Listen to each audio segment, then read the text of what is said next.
Well, ladies and gentlemen, back with us again. The third trip back around with us this time. It is your third trip. He look at him. He's thinking right now. Longtime Red Wing, Essex County boy, Leamington boy, 4-time Stanley Cup champion. Our boy, Darren McCarty. Dmac, what's up, buddy? Thanks, Toolbox. I'm just here because Tristan's here. It was nice meeting you at the hockey game, Tristan. Oh, There's a lot of things, like we said, learn not only how to replicate people who have success by what they're doing, and also like guys like Tony who not what to do. So you know what? We all got roles here. That's Tony the Toolbox from Harrow. So that's why we're here. Hat yeah, trick hockey. And I got the hat trick on the Hat Trick Hockey you Podcast. do. Thank you very much. There you Yeah. go. Thank you very Boom. much. Welcome, welcome. See, I was literally just saying to him, I was like, I'll do his freaking intro. I'm like, because I know he's going to come at me right after the intro. I'm like, all the time. Every time he's on, he's always giving it to me. Dude, you're a fucking busy guy there, right? When you're at the rink. Like, you I were got things everywhere. going. Well, you know what? Detroit's favorite stepson, mayor of Hockey Town. And if you want to talk about it, I'm from Essex County. So we talk about it once and we be about it twice. So I love when I'm there to be around, whether I'm doing game day live or walking around. But you see that I pretty much do what you guys saw me do and just saying hi to everybody. And it's really cool too, though, because it depends on the different games. And sometimes we get so caught up in everything that we're doing, you don't realize, like when the Canadian teams come over, that brings a lot of Canada over and a lot of people from Essex County, from up London way, and then the Torontos come over. So there's like people that maybe I've never met before that have watched that are coming to Little Caesars for the first time. So it's as it's bigger than everything else, but you start to see the atmosphere. And then here's the thing from a Red Wing perspective, right? As a fan, and you guys as much when you don't get to the game every game, but you're there for a few games a year, then you see the atmosphere and you can see, just like on the ice, there's something building. And you right there, and it's a different experience. So now it's coming into it. So, the wins and losses are what they are. It's something that's being built again. We're recording this on the Monday when they're going to play in Vancouver to start of this road trip. So it's a roller coaster ride season. But again, you asked me at the beginning of the year, and I was hoping that they'd be in the conversation last few weeks of the year. Got to win a couple games to get in or not. But next year is when I expect them to make the playoffs. Right on. Yeah, that's for sure agreed. I wanted to ask you, Darren, what's your favorite part of the role you have with the Wings organization?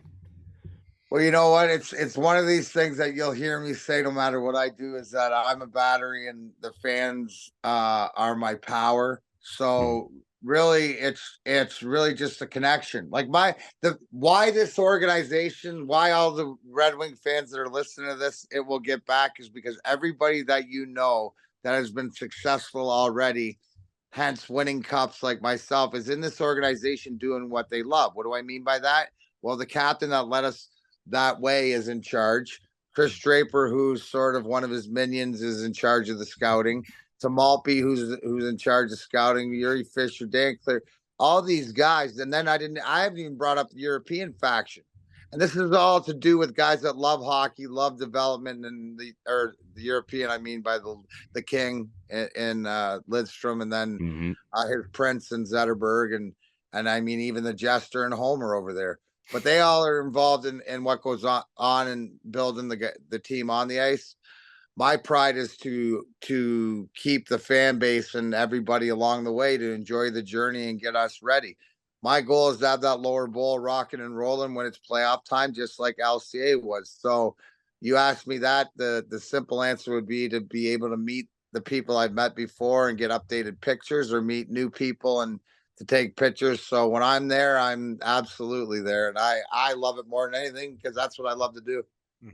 I was gonna say 100%. you seen us, and then we had talked for what, 10 minutes or so roughly, and then like I looked up and it was like there was a huge crowd around us. I was like, shit. And then when we left, I was like, I hope I didn't, I hope we didn't like swarm them or anything. But the part that I laughed at the most was when we were getting ready to snap the like photo there, and you say to a guy who was standing there getting ready for an autograph, you're like, "Here, I'll tell you what, snap this pic and I'll sign that for you." You made like a Absolutely. deal. Pay it forward. That's what I I was love. like, Because usually in those lines, and I'll sign autographs, especially when I do game day live, so people know where to come and sort of see me, and I'll hear more.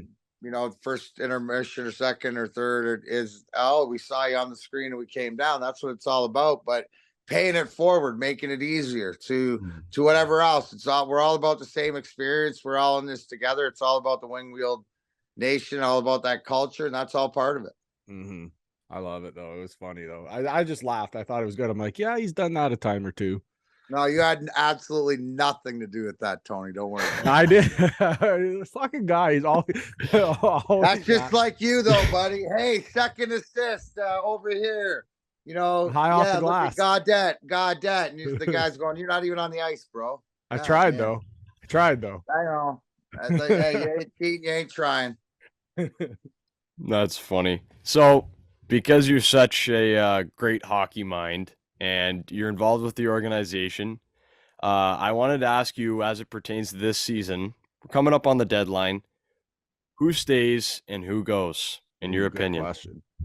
Yeah, well, in my opinion, well, the answer to that is whoever Stevie in his plan says. And I always laugh because, you can know what any side, and say, for example, what a Dylan Larkin or what a Tyler Bertuzzi wants, but you can't tell me that anybody knows what Steve Yzerman has said in return. So don't give me that BS. It's hashtag Yzer plan 1919.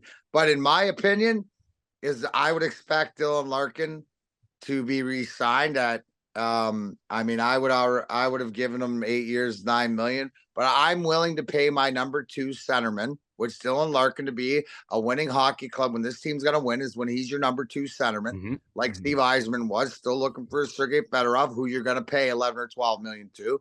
Is the 9 million goes because, you know what, there's $1 million or $2 million, whatever you want to call it, in there that is intangible that you cannot teach. And that's just me speaking from the inside. But at the end of the day, it's not what I think, right?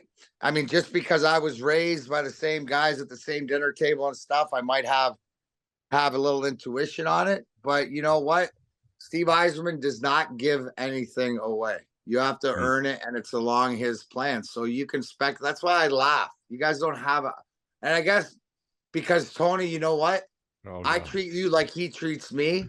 So I guess, like, if anybody would know, should be me. Like, as far as just but nobody knows. In fact, I don't even think Drapes knows. You know, like, that's the way Stevie is, but that's the way he's always been. And he'll take in all the information. So he might ask you a question. It doesn't mean he's listening to you this time, but something you said 5 years ago, he might bring back to you, and it might be relevant now. Don't, just trust, and that's the beauty of it. You can drive yourself crazy and something can go wrong tonight. You could be down 4-0 in Vancouver, turn it off. It doesn't matter. The guy in charge is throwing the ship, go to bed. You know, we're not there yet. Just wait for a few years when it is going to get anxiety, when you do make the playoffs and you have expectations to win, and then you don't. Talk to me then. You're still far away. Don't do it to yourself. That's stuff Tony would do. Don't do that to yourself, Tristan. All right, I'll better than that. We're learning from our elders' mistakes. That's why we use Tony. Tony's like our Holmstrom. Just throw him in front of the net, let him get beat the crap, throw a couple pucks off him, make sure they change the rule that he can't get goals disallowed from being in the crease, because God dang it. I mean, he'd be in that crease all the time. But you know what? It's bounce it, and Nick's got to bank one in off him. We're going to bank one in off. You know, Homer's going to say he meant to do it. We know that Nick did it on purpose. So, I mean, you know, it's just what it is. End of the day, it's behind the tender. Yep. Is there anyone out there now that could be on the move that you could see as a number 1 center for the Wings? Like maybe a guy that I still think that that's not this year. That's sort of maybe not even in the off season, but that's like another year. You just look at the money's there. And I think it's like you're going to go for one of those big guys. There's only so many big guys that are there, that are around. So here's the bottom line. There's a couple names, but there's really nobody like who's out there that's a 1C, right? Right. Or that's that one guy. It's got to be that goal scorer, that the 40, 50 goal guy. Now, if it's you want to add that 1C, but you can maintain if you add that sniper. Like example, if a guy like a Austin Matthews, right, who's on the wing, but he's gonna fill the net. You need your Shanny. You need somebody that's gonna produce on a goal level. And if you got to break it down to the why, the why is because if Verano was supposed to be that guy, and if he's not that guy, or what's going on with that. Right. So that's another. But at the end of the day, all these questions, when it turns from simple arithmetic into algebra, into geometry, into trigonometry, walk out of the class. Yeah, that's way over me. Because you don't need to, because Stevie's going to finish the homework for you. He's in there. Like, that's the beauty. Like, these are all things that we are going to get stressed about, and we're going to dive in, and but the bottom line is, what I know is that just sit back, is he's going to give you what you want when he wants to, not when you want it. Because he knows what's better for you when it comes to your Red Wings than you do, than even I do. And I know better than any one of you. And I still don't know. That's fucking crazy, man. And yeah. So that should set your heart at ease. Yeah. Because that's sort of like being on the boat ride, that it's sunny and breezy, and there's no, like, yeah, the season is choppy, but really in the bigger scheme of things, it's a smooth sailing on glass ice in the perfect day on a jet ski, whatever. Like, let's go to Put Bay, boys. Hop in. Let's go. Let's do it. You know what I mean? It's like, it's a beautiful thing, because you don't have to worry about, you're going to get there. Yeah. I mean, think about all the hockey trips you made when you were a kid. Get in the car, shut your eyes, open your eyes, boom, 3 hours, you're in Brantford. You didn't do it. Your old man or your mom or whoever drove that whole way, but you forget all those trips. That's what I'm saying. You're allowed to close your eyes on your road trip, because we're a long ways away. No, I know. Yeah. But here's the thing too, why it's so important, because when we start to get there, it's going to be like it used to be. Doesn't mean championships, but it means consistently being one of those teams like you see now, like what Boston's done, what Tampa's done, what the Rangers are doing. And every time you go to training camp, you're thinking about the playoffs. You're always in the mix. You're always in the mix. You're that team always in the mix. Yep. And you know what? Although I don't get stressed out over it, I love trying to be able to predict and project, just because if there's that odd chance that I, in my mind, did something similar to Steve Yzerman, I pat myself on the back and I say, well, you know what? I got a touch of the mind of the greatest genius in the hockey world, right? But here's the thing, Tristan, where you're right, and you're supposed to. I'm not telling you not to, but I'm telling you that no matter what you score, it's irrelevant. It erases. Nobody, that's for you. Because here's the one thing. He's transparent. So if you can follow it, then you're on the right path. Hansel and Gretel, you're following the right breadcrumbs, because you can fill it all in. He's not changing it, like he's consistent. And if you want to play that game, all you have to do is, he's left you a track record on how he started his first time around when he did his first screenplay in Tampa. Now he's rewriting it and going, okay, well, I did that there and I didn't do that. Because here's the thing that he did right there. Stamkos, it was the guy that came down to it. Kucherov doesn't give it away. So he's consistent. So try to figure, that's all I do, because he's consistent. Right. And that's where you try to figure out, okay, so you could read it now.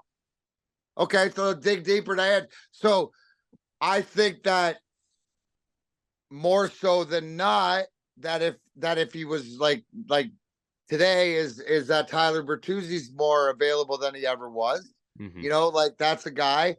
You also got to think is what you need and what you can go get. So you're in a good spot, but is it also the time to do what he's done before and use that salary cap that he's got and the money he's got that other teams don't as leverage to get more draft capital. Because that's where he's dangerous too. You look at the young guys. Look at all the young guys on the team that are showing, playing, getting games under their belt, learning, developing. I mean, Actually, guys, when we were there the other patience and night, resilience like the plant. when we were there the other night, actually, Tristan, you were like saying to me, "Oh, this guy," and then stating this, and then this guy and stating this, and they were like, you shot so much shit at me during the game, like, and you were right on everything, but I couldn't believe how much you knew, like when it come down to just what guys are doing, what and up and down and everything. Like this guy was all over it. Well, look at the development of a guy like Jonathan Berggren, who sort of slid under the radar. Look at Veleno. Nobody's talking about Rasmussen, who might be the most improved guy on this team. Yeah. Right. Because they put him at wing and they made him comfortable and he's playing a role and he's developing slowly but sure. As we always say, I always put Rasmussen in the primo. It takes those big giraffe guys a little bit longer to figure out into their body, but the effectiveness, but all these guys, and then you got Soderblom. And you got guys that that need these games, whether it's up or down. You still got Edvinsson down there. You know what I'm like? There's guys and there's guys that are pushing. You know, the question, you know, that has developed that I don't think was a question as much at the beginning of the year, but it has is goaltending. But again, you haven't heard much about Sebastian Costa, but it's all about all these guys are getting experience at this level. And, you know, for the young guys to be able to get, like, this is their first crack at, like, 82 game schedule, like the NHL schedule. You got to, and they're young. It's not like they're coming in like they used to 24, 25 because they couldn't crack the line. If they're coming in at 19, 20, 21, they're babies. Oh, it's crazy. It's crazy. If you sit back and go, holy cow, man, look what's in the future.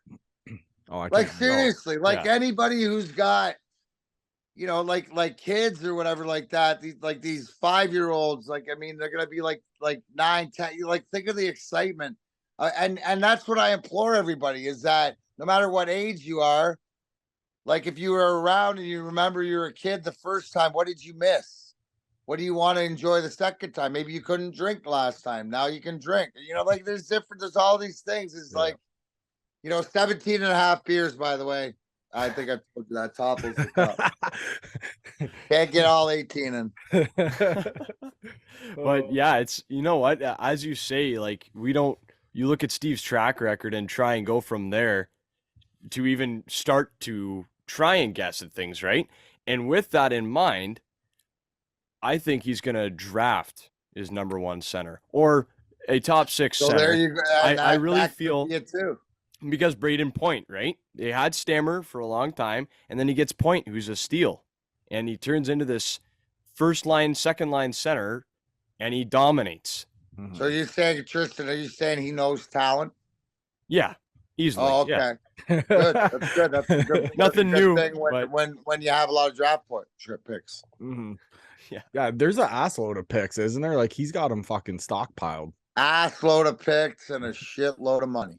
Yeah, that's a beautiful thing at this point of rebuild, shall we say. And it's dangerous in Steve Yzerman's hand, as it would be dangerous in Darren McCarty's hand the opposite way. Yours would be fun, though. Oh, well, we know that. we know that. Hey, what's going on with Bally Sports there? Is it like all done now at the end of this year? I don't know. I heard they did claim bankruptcy. That's not one of my gigs, so no, I know, but I don't get a paycheck from them or anything like that, so I don't know. Okay, but I was just wondering. That's for all those other, but nothing good, I would think. Okay, because I'm like, man, now where am I gonna watch Wings game? They need to go back to like Fox, man. Fox 2, Fox 2 or whatever. Yeah. I don't know. I'm just like, fuck, where am I going to watch Red Wing games now, man? I'm sure they'll find somewhere for you, bud.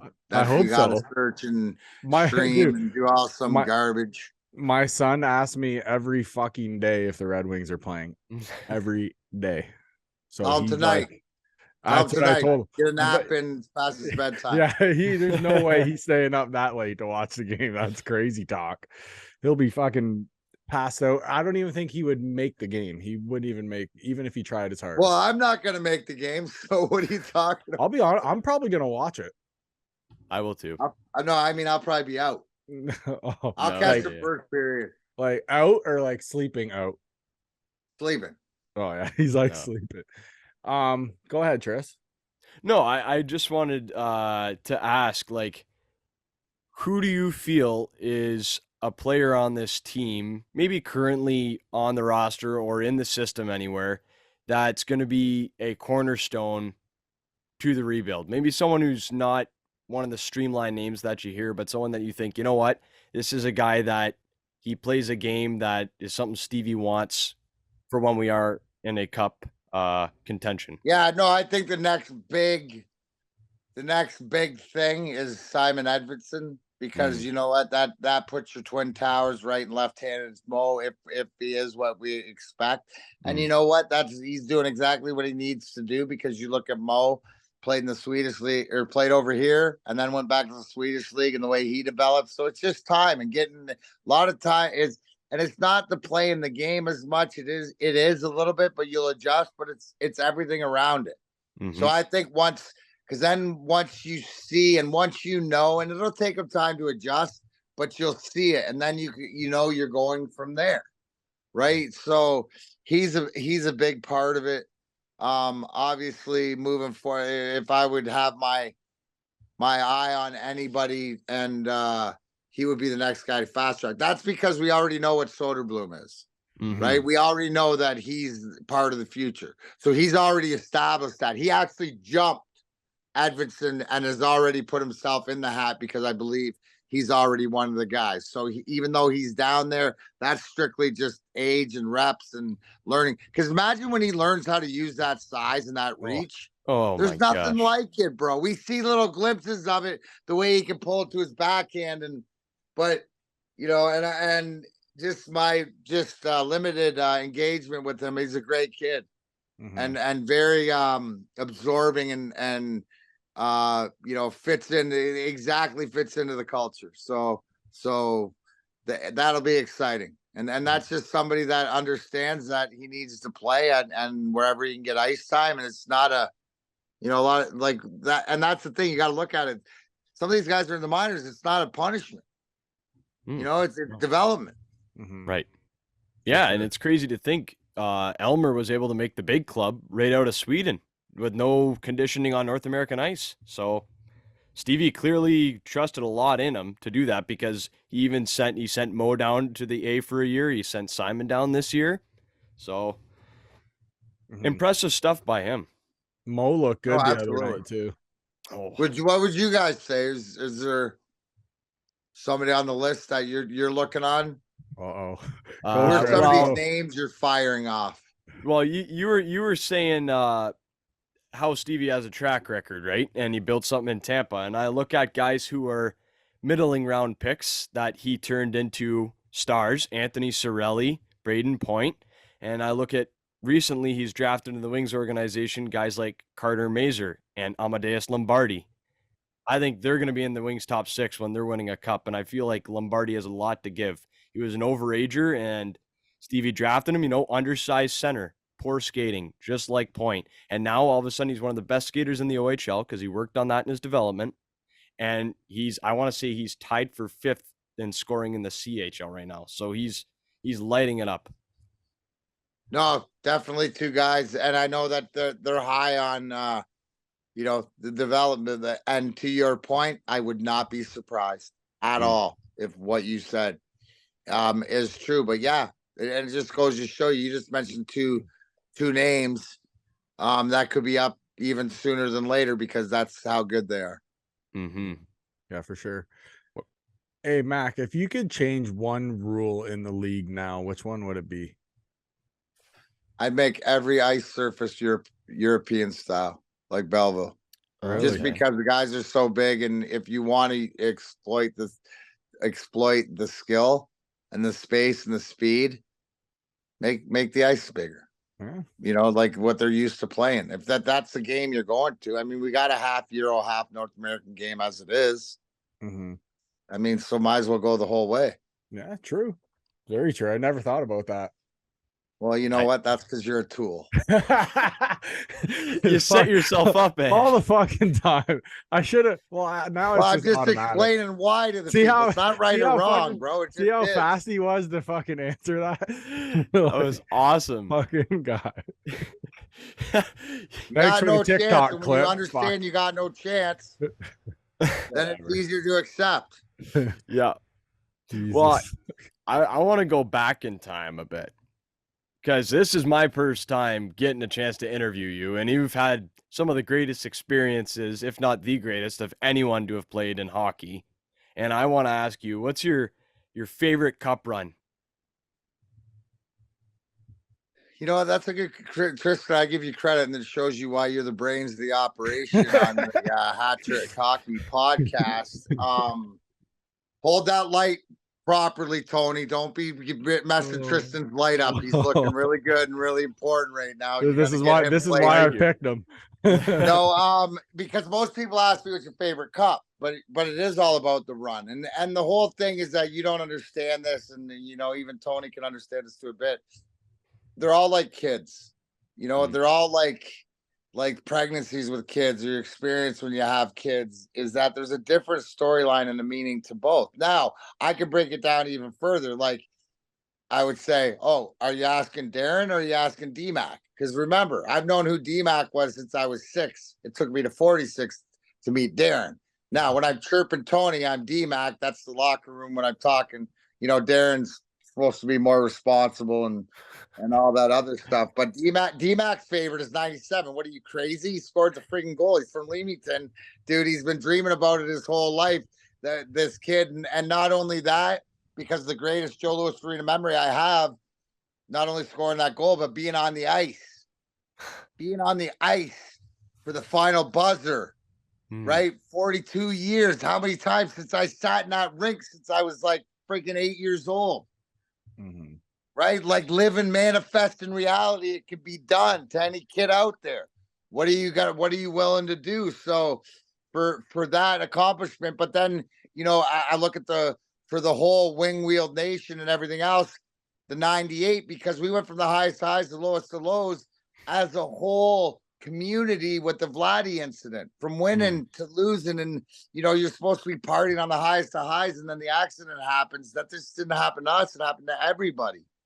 And then it's something. So also too, the belief and the fact that to have out, you know, less than a year after the accident, him on the ice to give him the cup in that moment. I mean, that's just movie stuff. Then 02, you know, with the Hall of Fame team, and that's one of those, like, I know you're supposed to do it, but to be able to do it, and it wasn't easy, and just, you know, it was like a cherry on the top for that group. You know, and then 08, when you're asked Darren, that's his favorite, because the whole thing is, what do you put in to get out, and don't ever say what if. And I always thought I had something left, and for me, it was more to be in the locker room and the buffer with my guys than it was to play. But the way it worked out, I was able to play 17 games, and just to be a part of it and get 4 cups is something that I cherish. So it's tough to say, you know, which is the favorite, obviously. Right. But they all mean something. And I think that you draw back on them for different experiences as you get older. You guys will find this is that, oh, wow, that you don't really realize. So, you know, at the end of the day, it's about all the guys you accomplished it with. All the guys and girls, the organization, even the fans and stuff, because to me, it's like, I know where I was, but even to this day, when I meet everybody, they got a memory of something. And to me, to have played, to be part of people's lives, and the beauty now, right? I realize this because I traveled around doing, you know, my band and the slapstick comedy, is that all the 5-year-olds and 10-year-olds are now 30, 35, which means they've lived life like since 96. You know what I mean? They got bills, they got kids. The fact when I say that in life and sports, bad things happen, can't lose respect for a fellow human being with the Lemieux incident resonates a little bit more. It means a little bit more than it might have when you're 5 years old. So it's always the constant. It's like fashion. It's always a constant story. It's always cyclical because that's what culture is. So I'm just great to your point. I'm just grateful to be a part. And, you know, I beat one guy one-on-one my whole career. It's all timing. I just did it for the Stanley Cup clinching goal. Yeah. Right. So, so it's all about putting the work in to manifest and put it out in the universe. Cause I believe the universe will conspire positively or negatively, whichever way you go. And I know that from experience. So if you want it bad enough, you just keep putting it out there, putting it out there, putting it out there, and keeping your intentions pure. And, you know, in certain ways, if it's meant to be, it's meant to be. And then if it's not, and you put everything into it, it wasn't your calling. Right. And you got to be accepting of that. And I think that is the way that I've always lived my life. There's no regrets in that way. That's awesome. Is it Thank true? You. Is it? No, you're welcome. Is it true that on that goal that when you got the puck and you were crossing center ice that they were yelling at you to dump it in from the bench? Absolutely. I was yelling at myself. Okay, because I was like, yelling at my head, okay, dump it in, line change, dump it in. They're all yelling at the bench, and then next thing you know, boom, boom, boom, boom, boom. That's funny. Oh, it was disgusting. It was incredible. It was a beautiful ridiculous move. You know what? It's like when I always tell the story and I come out, first guy I really lock eyes on is Steve Eisman, eyes the size of dinner saucers, looking at me going, what the fuck was that? And me going, bah. And he looks at me and he goes, thank God you don't have to do it again. Yeah. And I was like, you're right. I remember fucking like watching that game, man, at home, and just like the whole play, just everything. And just when you made the first move, I was like, I stood up out of my, and then just the cut back across with the goalie beat and everything. But man, when you got that goal, I will seriously never forget that as long as I live. So that was my fucking childhood watching those games, man. Like that was right in the, I think I was in grade 8 when you guys won that first one. Tristan, you're familiar with Halley's Comet? Yes. Comes around every 75 years. Yep. Well, the fucking tool man has one of those clarity moments. Yeah. And that's what Dmac is. That's the only one it is. But that's what I say, Tony. You were not a tool with that memory. Please keep that one. Okay. Haley's Comet right there, provided everything else. So. Oh, that's awesome. Yeah, that's the most non-tool moment I've ever experienced with you. Oh, thank you. I appreciate that. You earned it. Now, in a similar vein, I wanted to ask you, aside, of course, from your own nasty goal that you scored against Philly, for the cup clinching goal, I will add that every time I talk about it from now on. But what was your favorite goal when you played for the Wings that you got to experience with the team? Like, what's one that you'll stay with you? Playoffs, regular season, just like, wow, unbelievable. Another great question, Tristan. Tony, are you paying attention on how this is done? This is why I got him. Do you remember I've only had one hat trick. It was in game 1, Colorado conference finals 2002. Yeah. The second goal I scored was a clapper 2-on-1 down the wing, top of circle, short side, underneath the bar upstairs. Norman Bates keeps his mom in the attic, right? Like barring in. That's my favorite. Why? Because before I go off the ice every practice, I'd nail that shot. No. And so it just comes through. What do you put in to get out? So I probably shot that shot thousands of times. And it's just muscle memory and be able to bury it. Mm-hmm. That's awesome. That's the second goal, if you go back. You know what? I remember, I think the Wings made a post about it last year in the summertime. Well, they should have. They said it was like, it was the 20th anniversary of whatever, Darren McCarty hat trick, game 1. But personally, my favorite, although I didn't experience it while I was living, it was 96, round 2, Stevie Y versus the Blues. Oh, that one. Well, you know why it's the second greatest goal? Because what did you win at the end of it? Nothing. Yeah. 0. Right. We count by banners and cups. So Steve, great shot. Hey man, nice shot, but what did it get us? It got us swept in the finals. Mm-hmm. I'm just saying, fact, dude. If you don't like facts, don't stick around. Right. I thought the goal you were But gonna say, it was no, like as far as like the great, and couldn't happen to a better guy, right? But I'm just saying how, you know what, Steve Yzerman, and I'm just going by because I believe in karma and the tea leaves. But I'm just reading, like, I mean, but if he was such a great guy, wouldn't you won the cup after he did that?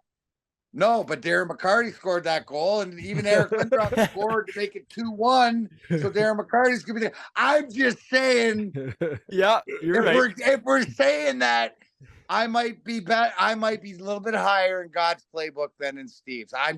Than Steve is. I'm just asking facts. Is that not the truth? It's truth. It's the only argument I have against Steve Yzerman. The proof is in the pudding.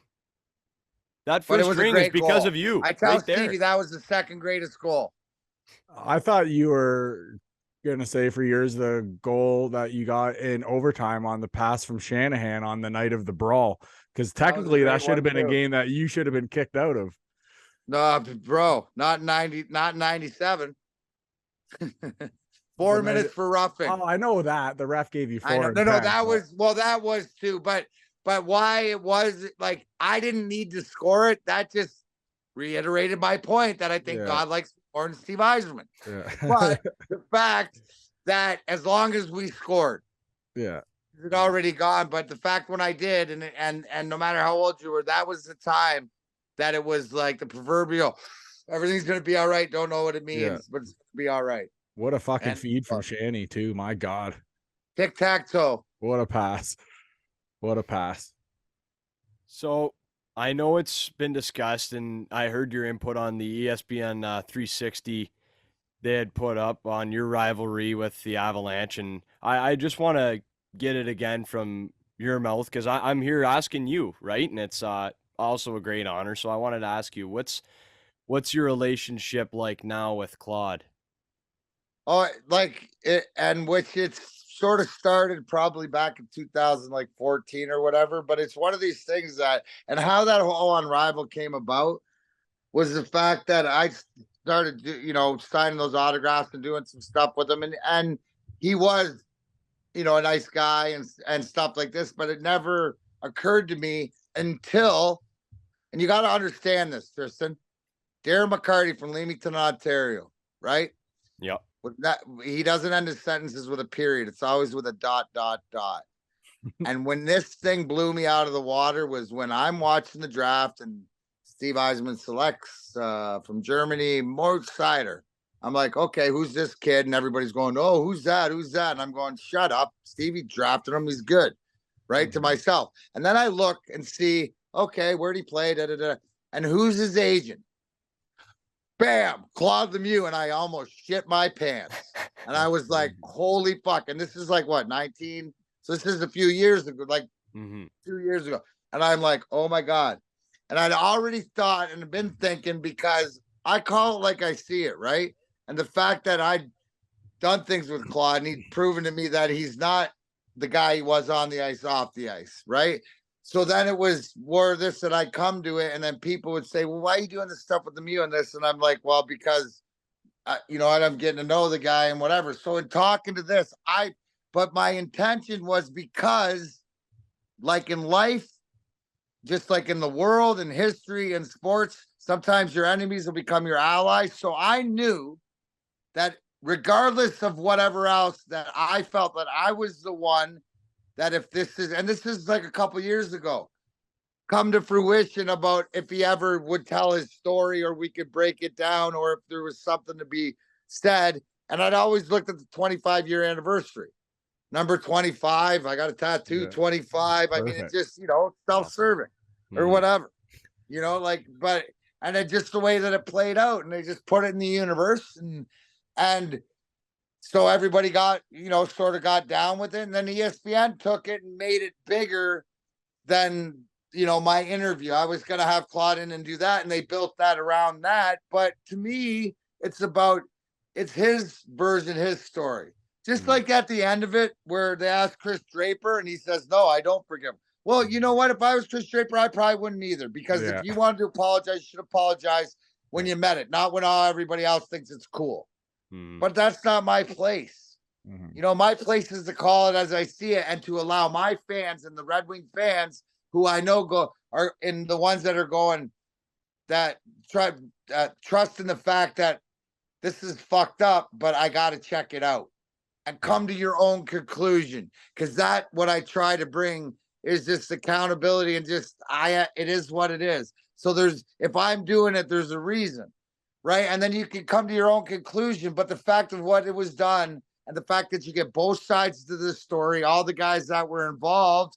And I think at the end of the day, 25 years later, I mean, it's almost like he got paroled from prison after serving, attempted murder and stuff like this, where everybody was like, okay, now you can be a member of society again. That happens in real life. Yeah. That the jury was out with you guys. I'm not the jury. I just was bringing it to the table because I love everybody so much and think that, I always just want things the right, everything just to be copacetic, or if it's not, you understand why. I'm not telling you what to do, anything like that. I just came to that fact. And for all the fact of all the pictures that I still sign every day with Turtle and him and stuff like this, but people need to know the whole story if they want to. If they don't, then they don't need to, but it's for the ones that want to. Yeah, up there. Hey, I would have thought it'd be higher, but I mean, that's okay. You probably can't reach it, you little midget. Fuck you. I'm just as tall as you are, aren't I?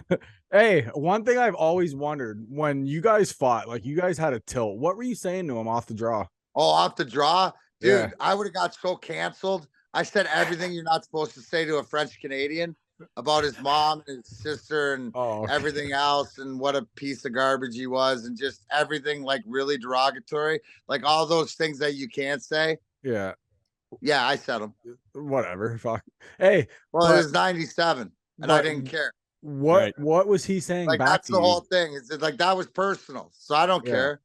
Yeah, like and then like the second time off the draw, like I was at Meppenham, and I honestly didn't think he'd do anything. So when Drapes snaps the draw back to Nick, so I turned my head and he blasted me, and I was like, first thing I thought was, all right, good, he's gonna fight this time. Yeah, that was a fucking. That was a good tilt. Fucking right, it was. I got it, and I was happy because I laid him with the couple, so I was good. Yeah, you did. Right off the hop, he landed two big lefts. Yeah. Doc. Yeah, Bob. Exactly. And then you got to remember, he's bigger than I am, but I'm from Leamington. And you got to have like the concrete. Yeah, you have the upper hand there. Yeah, you might be big, but you're from Leamington, so that's it, man. Because and to everybody from Essex County that knows that this means I'm too stupid to quit. Hey, is there anybody who you wanted to fight but never got to? Nah, dude. You know what? Like, honestly, like once they put the tie down rule in for guys like me, and then everybody started to get bigger, and the game changed and stuff. So it wasn't really. It got to be more of a job and stuff like this. But no, not really. Well, I mean, it used to that used to be like in the 90s and early 2000s. You'd be all more fired up. Yeah, I don't know. I was just wondering if there's anybody. Yeah, no. I mean, I guess the answer to the question is I wish I would have had another crack at Jamal Myers. I think he got me good last, or LaPerriere. Like something like that, like but not out of disrespect, out of respect, and just like because I think they got me best last. One of those things, Got you. Now I got a question as it pertains to one of the greatest talents to ever put on a Red Wings jersey, Sergei Fedorov. I was just gonna say white skates. Yeah, white Nikes. That's how good you are. Yeah, Nike white skates in the 90s. You're gonna watch. There's a new movie coming out, I think, called Air or Shoe or something. It's on your about Jordans, the Nike back Jordan. That's like the same issue sort of thing. What they did, unbelievable. So, I want to know if you feel that Sergei's number should be up in the rafters. Yeah, I think it's time. I agree. Ozzy should be in the Hall of Fame, and Sergei should be in the rafters. Agreed. Okay. 100%. And if you're gonna ask me out of which one out of the two is the more of a disgrace, Ozzy in the Hall of Fame being not in the Hall of Fame is a disgrace. 3 cups, backstop 2, 400 wins. Shut your mouth. There you go. I like it. I love how he's just like, bam, straight to the fucking point. Oh, that's hilarious. Oh, by the way, I was talking to Matthew Barnaby, and he said thank you for the 28 stitches. Love Barney. Well, hey, you know what? Shouldn't have been acting a fool. Right. So he's on with us. Great guy. I love Barney. So he's But on yeah, with I us did later split this him week. in half in Colorado. Where did you split him? That was one of my favorite punches that I've thrown. He was cut like up here, wasn't he? Like he was cut like through here. Oh, like through here. So he had like a third eye, like here. Yeah. Jesus. There was a lot of blood. That was one of the best punches I've thrown. Like to cut a guy, because I'm not like a heavy hitter or whatever, but because of boxing and whatever like that, like I can cut you. Yeah. Like and they say turn it and stuff. So I got him good. No shit. And plus I'm bigger than him, so yeah, but he was funny when he said that. I'm like, oh, we got like Mac on today and everything. And that was the first thing he said. Tell him thanks for the 28 stitches. I know. I was just like, oh, okay. I'll be sure to let him know. Absolutely. So back in the day, like, well, I hesitate to say that because you're not old. You're a spring chicken. You're young. I know that. But I was curious who, when you were playing, was probably your best friend off the ice. Like who's someone, when you go on the road trip, you'd get the room with them. It was always Drapes and Ozzy. Drapes and Ozzy lived together at home, but Drapes and I were roommates. So it was always the 3 of us in mulch usually. When we were younger. And then Dandino came along and he was like the little brother because he was always the one that had to pick the things up. The Jamie Pusher and Wardo, Aaron Ward, like more of the younger guys, like the grind line, stuff like that. But Drapes was the ringleader of the youth, so to speak. Like if Stevie was the captain, he was like the captain of the younger dudes. So it was always me, Drapes, and Ozzy, and then when Maltz came, him too. So, but mostly because on the road we roomed together, and Ozzy used to like just hibernate. He used to sleep for like ever. That's all he would do, is just sleep. Ozzy on the road, at home, whatever like this. After practice, go back to bed. Come on. Maybe get up for dinner, get up for whatever, but no. That's the way he was. Just like to sleep. That's funny. Hey, when you were in the games and everything, like games back then, the hitting was just like they hit the kill. Who was that one guy who hit you the hardest that had you like, holy shit? Oh God, I got hit one time coming around the net by Mike Keene in Dallas. That he took my helmet, my gloves, an elbow pad, stick out of my hand. I thought that my arm got broken in half. I mean, I was like, wow. That I got up and got to the bench and I was like, came to that all you can do is laugh and just be grateful you're still alive. But like absolutely ran my show. So he was aiming to rip your fucking head clean right off. Oh, dude, I was coming around the net, like in the old days. And you know how like the D pitches behind the net and then the other D sort of airs you off. And he came flying from around the pick, right, where you don't see him. And you just put your head down because you're going to lose the puck for a minute. You know what I mean? You look up and then just ran me over. My God. I'd still be laying there. That's fucked, man. So I'm curious, throughout your time when you were playing, who would you say is maybe a Wings player who gets underrated in fans' eyes, or someone who's not really talked about a lot, but you feel really contributed to the Wings' success for those 25 years you guys made the playoffs in a row? Yeah, I think a guy that gets overlooked is the sixth Russian and Doug Brown. Just about the glue of what he was. You're talking about Sergei. That was sort of, you know the Russians and what Igor and them meant, but like Doug was really like big brother Sergei. And I think that's the integral parts, even in the 98 year, but how he could play every different facet, and Scotty trusted him, and he was a great player. And I think for a while, I think he had like, he was a guy in the NHL with like 200 goals without a 20-goal season. You know, like just a workman like, and I think Patrick Brown, who's his son, that plays in the NHL, you know, has the same work ethic. And the one thing is they're great skaters, but they're cerebral. They're just above the rim mentally. And so I think that, you know, that's a name that guys forget a lot, you know. So knee down, Dougie Brown. Yeah. So would you say he's probably one of the hardest working guys too, or if not, who would be probably the hardest working guy? Exactly. Like all our guys worked hard. You Yeah, know, of from course. top to bottom. It was never, you know, that aspect. I guess, Every team seems to have that one guy that's just always, you know, and I'll tell you who was clutch, like Slava Kozlov was always clutch, you know, when you need him to be clutch, and he was tough. You know, he was tough.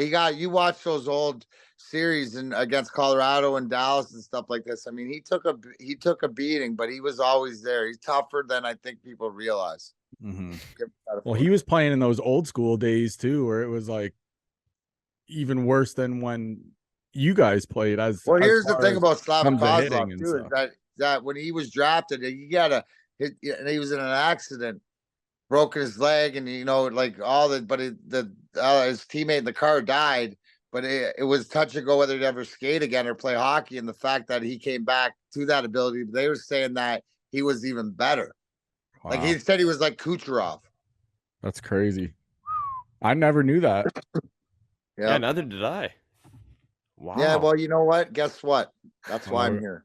Yeah. Not only am I a member, but I'm also a client, and you know, been a big fan all my life. So the history of the Red Wings is something that is to delve into, not even just like from playing, but like, I mean, you know, like you guys, since being a kid, so knowing all the stuff about the guys that, you know, used to come around.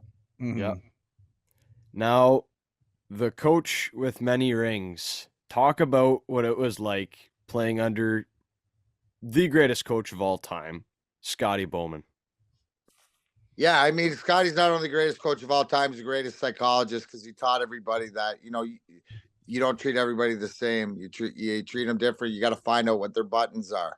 And it's about motivation to get the best out of them. And, you know, whether he had to piss Shanny off, make him go Irish, or, you know, he just sort of like, leave me to be. And, you know, and like for me, it's funny because he'd never yell at me or I'd get in trouble. Drapes would. So it'd always be Drapes' responsibility when you know what I'm saying? Like, and it was accountability to each other.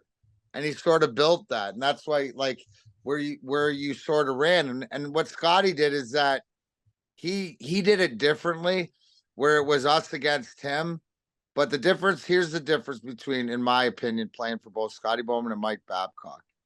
Scotty Bowman did, and if they did the same thing, Scotty Bowman did it, and you knew he did it because he liked to collect rings, and at the end of the day, it was to win to win for the team.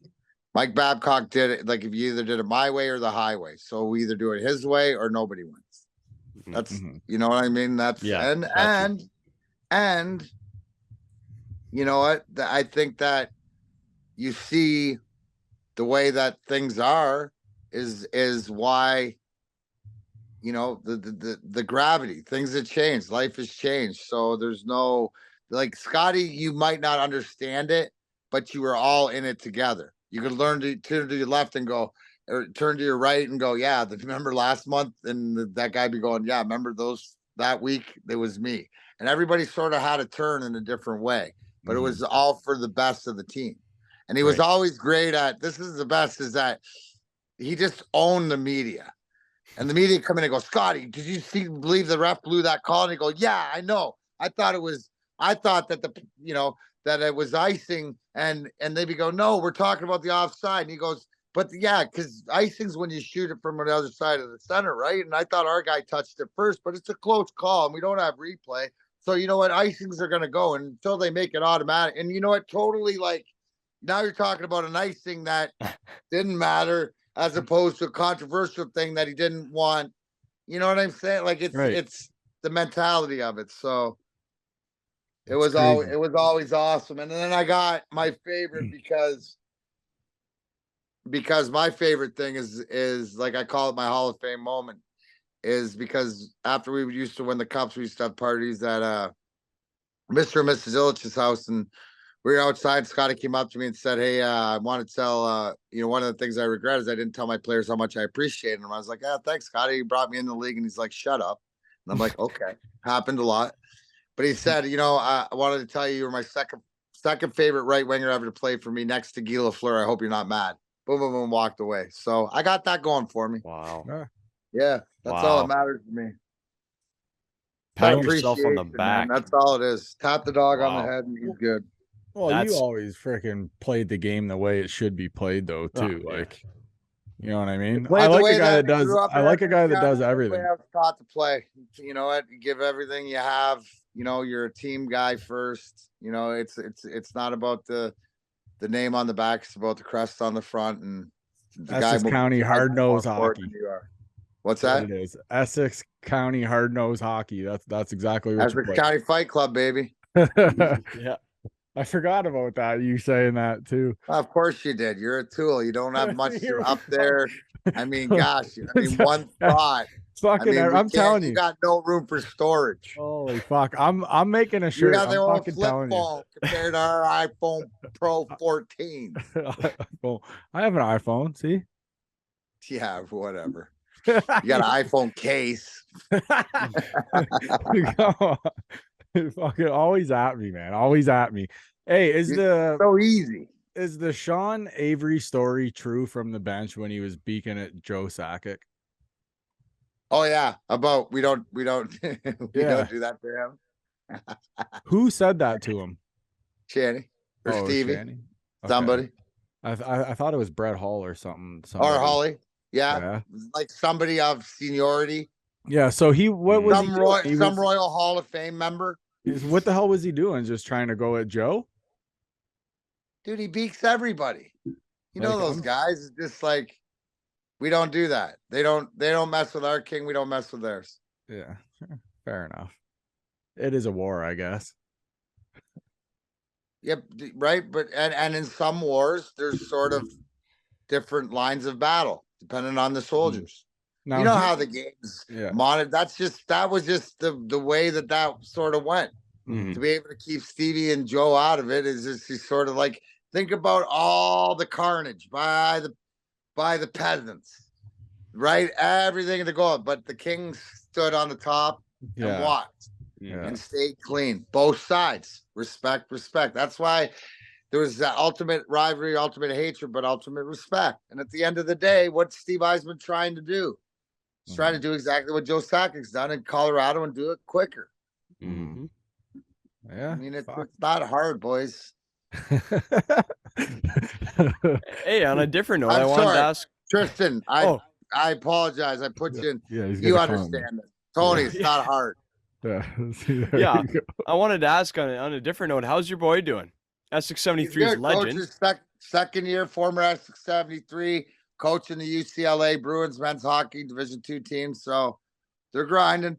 Mm-hmm. They were smashing teams last year too, man. Like they were crushing teams. Yeah, oh yeah. No, he's smart, man. He loves the game and put the work in and stuff. And I know that he's got aspirations of, getting to higher levels and getting that program to a higher level. So, the brilliance is he's still young. He'll just be 27 this year. So a lot of time ahead to put the work in.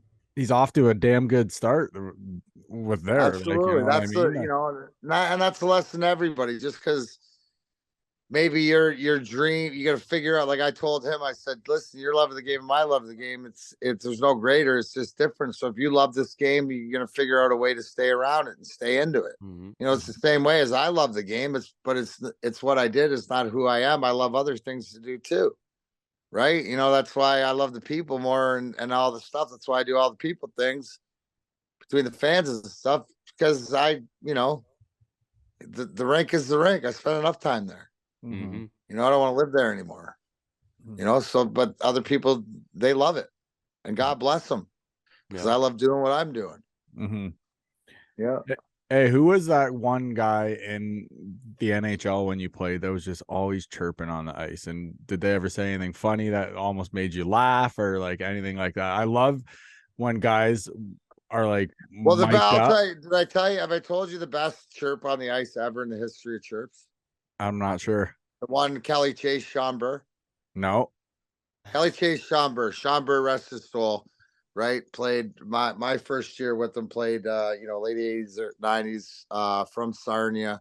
Called him Skippy because he just talked with a high pitch. Yeah.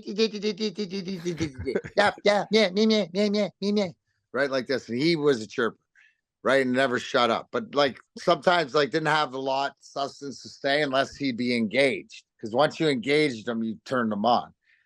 So we're playing in St. Louis, and Kelly Chase, who's their tough guy, just lining up on the draw, and he's hammering Burr. Cross check. He goes, Burr, puck drops, we're fighting. Schomburg looks at him, goes, no, we're not. Chases, hammers him, slashes him, goes, puck drops, I'm dropping my gloves, we're gonna fight. Burr goes, nah, no, we're not. And he goes, fuck you, Burr. He says, you don't drop, I'm gonna jump. And he says, I'm gonna find you after, and I'm gonna fucking beat the shit out of you at the bar. Bursey looks at him and goes, that'll never happen. Now you got to remember, this is on the face-off, right? So lineman like this, and he goes, "Fuck you, Burr." Why? And he goes, "Because I don't hang out in gay bars." Like this.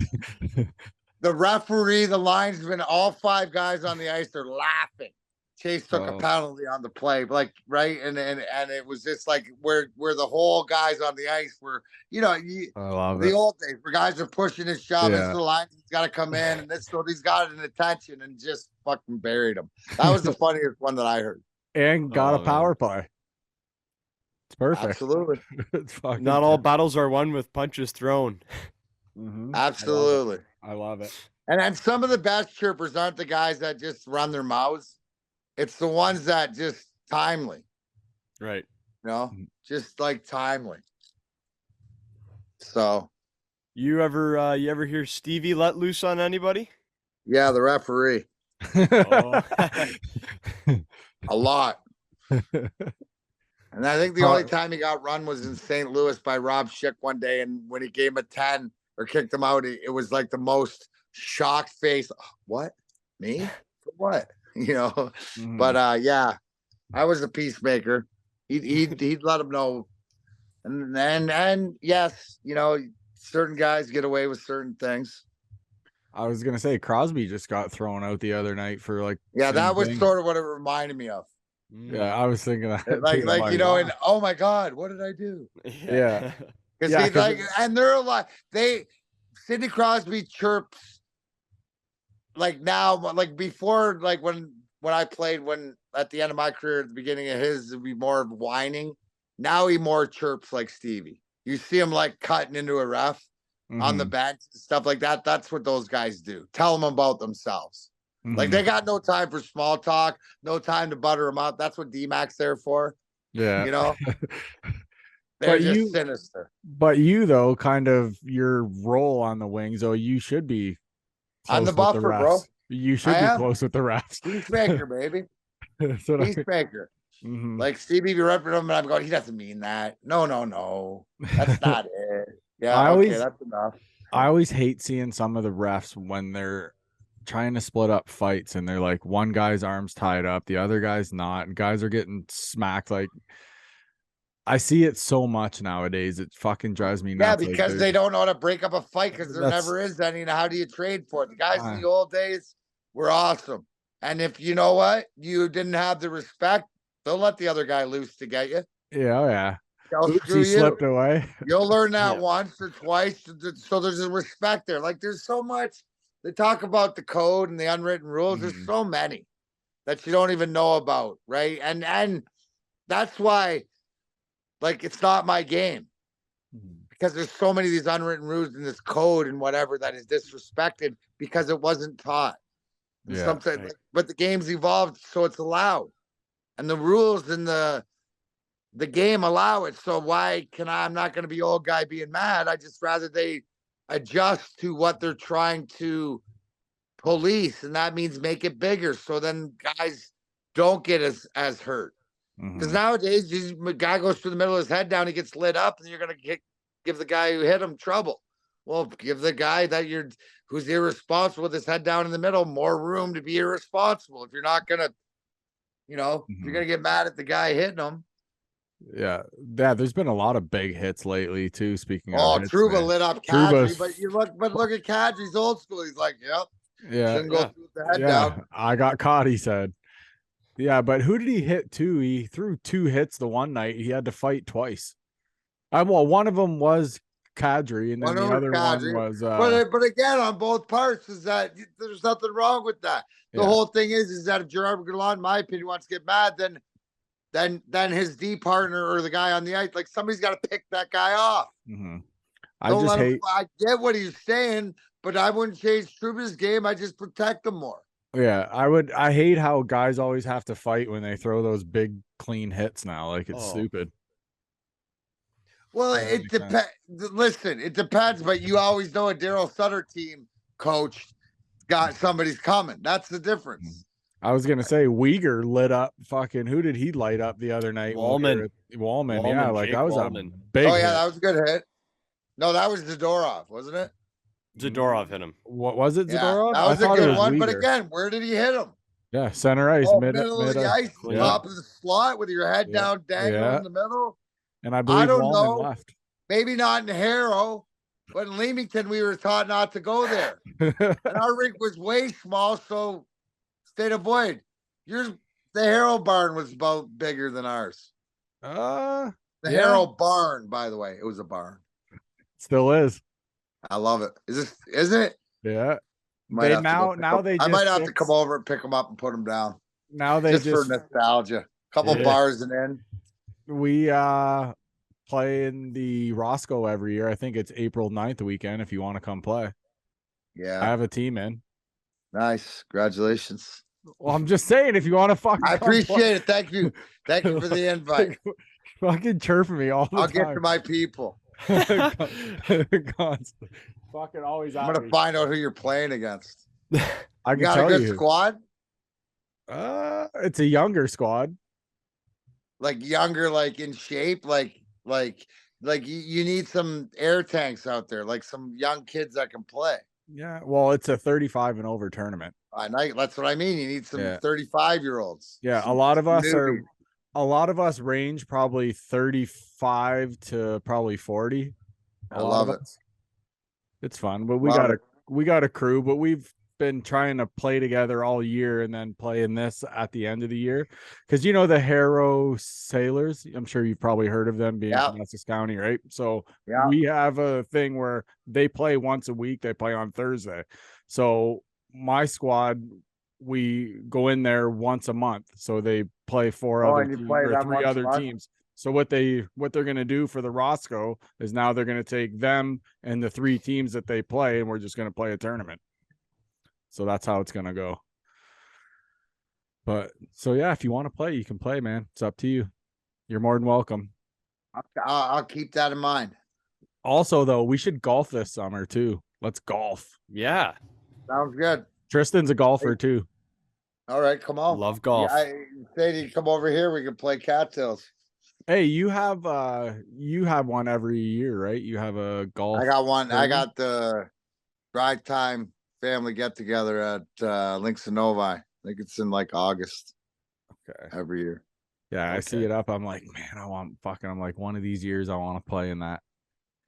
I'm a horrible golfer, but I like to have fun out on the course, though. You said I'm horrible blank, and you can put in golf for that time. You said I'm a horrible different thing.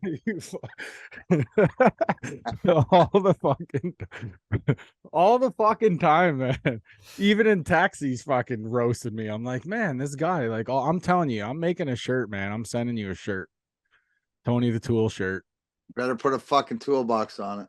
There will be a toolbox. Big red toolbox. Big red. Or you can even go blue and white with the Harrow on it. Harrow Zone. You know, I'm sure they'll love that. Harrow Zone.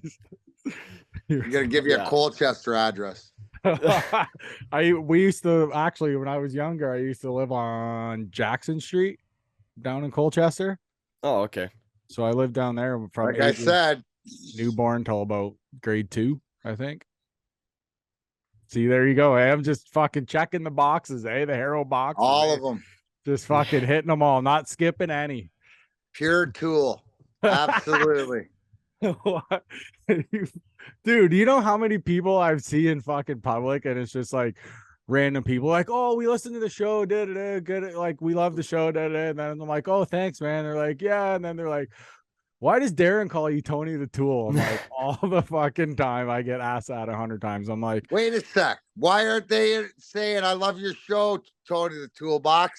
well, they do. Why aren't they Some saying of that them in do. introduction? I don't need to be the only one calling you that. Feel free, everybody, call it that. That's just not for me to call them. If you want, if you don't, if you want to be so Canadian and be polite and sorry about your feelings, huh? I didn't want to know that, Tony's really sensitive, huh? And he I don't doesn't know that the tool is actually, like multifaceted tool.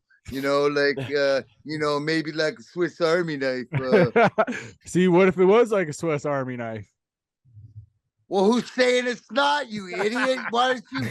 That's for you to tell me, not for me to tell you. Now I'm going to say, obviously it's not. I don't want to tell you now. Couldn't cut shit.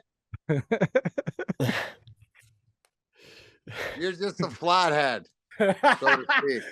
Hey, I thought you were a flathead, more of a square head, obviously, but I thought you were a flathead. You're too sweet. Holy fuck, Tristan, do you have anything else for? I'm like crying. I'm laughing over here. No, you know what? All I want to say is, I know you prefer Dmac or Darren, but I'm gonna say Mr. McCarty because I respect you. Because you're that young. It's because you're the most respected person I've had the honor of meeting. So I want to say thank you so much for answering my questions incredibly. You're a true pro in every sense of the word. And good luck going forward with your broadcasting, with the Woodward Sports. Anyone, if you're listening to the show, go and check those guys out. Go and listen to the podcast. Watch them on the YouTube stream. They're fantastic. So thank you, Darren. Yeah, woodwardsports.net. You can find me every day, 11 to 1 with my partner in crime, Neil Rule, talking Detroit sports and stuff like that. DarrenMcCarty.com, Darren McCarty 4 on Twitter. Appreciate your time. Appreciate those questions. Great questions, kid. Take the same tact with anybody you interview and you'll be fine. Thank you. Yep, exactly. Because you know what? The best part is people will understand. It's like, oh my God, Tony is so great because he's got Tristan. So don't worry about it. See, then it was a good hire. It was a great hire. There it is. But Dmac, as always, man, seriously, thank you. Always so good to us. It was nice to finally talk like face to face when we were at the game too, because we've been shooting the shit over probably a couple of years now. So it was nice to actually finally talk to you in person. So once a year, you're on the show. Absolutely, okay? And we'll get on the golf course soon, boys. Yeah, for sure. All right, brother. Thank you. Over here. Yeah, I'm down. We're down, man. We're down. All right. All right, Dmac. Thanks, buddy. All right, guys. Have a great day. You as well.